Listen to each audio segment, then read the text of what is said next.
So let's talk percentages versus percentile. Percentages is essentially looking at part of the whole. What is your share? What is your proportion, typically of 100? So let's use pizza for example, because I love me a good slice. If I ate one slice out of the 10 slices that were available, I ate 1 out of 10 or 10% of the pizza.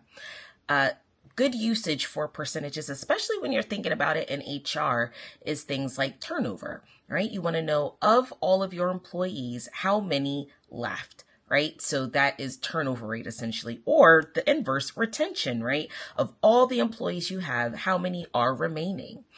Also, you could look at offer acceptance rate. I sent out 10 offers and 9 came back. That's a 90% offer acceptance rate. Differently, percentiles tells you about ranking. Where do you fall in line compared to what's available?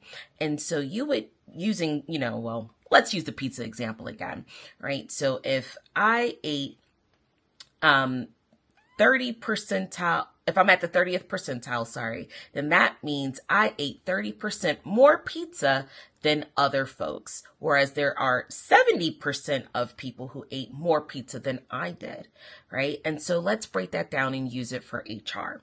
So you would use percentile for things like compensation. I wouldn't want to tell someone they have 50% of a salary, right? Because I want all points, 100%, right? But what you could say is that they are in the 50th percentile compared to the range, right? So there is 50% of others who make more than them and 50% who make less than them. They're at the midline, essentially. And go back and watch my other video on mean, median, and mode. But also you could use percentile when thinking about engagement, right? And so if your organization is falling in at the 40th percentile, that means 60% of other organizations are scoring better than you on your engagement. So it's really helpful when, again, you are comparing things from a ranking perspective. So what do you think?